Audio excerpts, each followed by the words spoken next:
Panas bumi, atau geothermal energy, adalah energi yang berasal dari panas yang tersimpan di dalam bumi. Sumber panas ini berasal dari beberapa proses. 1. Sisa panas dari pembentukan bumi. Saat bumi terbentuk sekitar 4,5 miliar tahun lalu, sebagian panas masih tersimpan di inti dan mantel bumi. 2. Peluruhan radioaktif. Mineral radioaktif di dalam bumi, misalnya uranium, thorium, kalium, menghasilkan panas ketika meluruh. 3. Magma dan aktivitas vulkanik. Daerah dekat gunung berapi atau magma memiliki suhu tinggi di bawah permukaan bumi, yang bisa dimanfaatkan untuk energi. Seperti di wilayah Tomohon, Sulawesi Utara, terdapat contoh pemanfaatan uap sisa dari pembangkit panas bumi PT Pertamina Geothermal Energy Terbuka PGE di area Lahendong untuk pengolahan nira aren menjadi gula aren oleh pabrik Yayasan Masarang.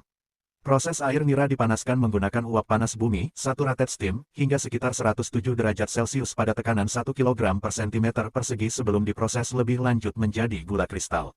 Manfaat, dengan mengganti kayu bakar tradisional dengan uap panas bumi, disebut bisa menyelamatkan tanda kurang lebih 200.000 pohon per tahun dibandingkan cara tradisional.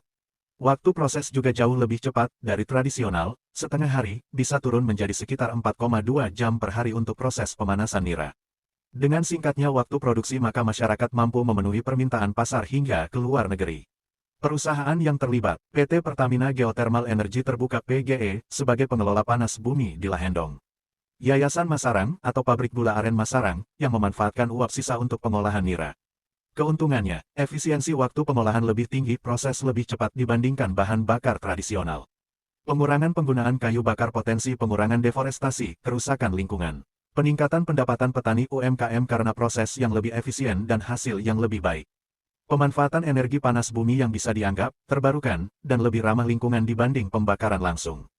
Kerugian, tantangan, investasi awal teknologi instalasi pipa, uap, sistem pemanas cukup tinggi. Perlu infrastruktur yang memadai, saluran uap, pengaturan temperatur, kontrol proses agar aman dan efektif. Risiko teknis, misalnya kebocoran uap panas, korosi pipa, perawatan. Jika tidak dikelola dengan baik, bisa menimbulkan dampak sosial lokal seperti konflik akses lahan atau sumber daya. Di Sulawesi Selatan disebut bahwa meskipun potensi besar, belum banyak realisasi proyek panas bumi pengembangan skala besar. Di Sulawesi Selatan, misalnya di Sinjai, terdapat penolakan warga terhadap pengembangan panas bumi karena khawatir terhadap kerusakan sumber air dan ekosistem. Umumnya di proyek panas bumi ada tantangan seperti pembebasan lahan, keterlibatan masyarakat, dampak lingkungan, misalnya penggunaan air, perubahan lanskap dan ketidakpastian manfaat bagi komunitas lokal. Pada kasus pengolahan nira di Tomohon, meskipun manfaatnya terlihat, tetapi untuk adaptasi di daerah lain diperlukan edukasi dan integrasi dengan petani lokal agar teknologi diterima dengan baik.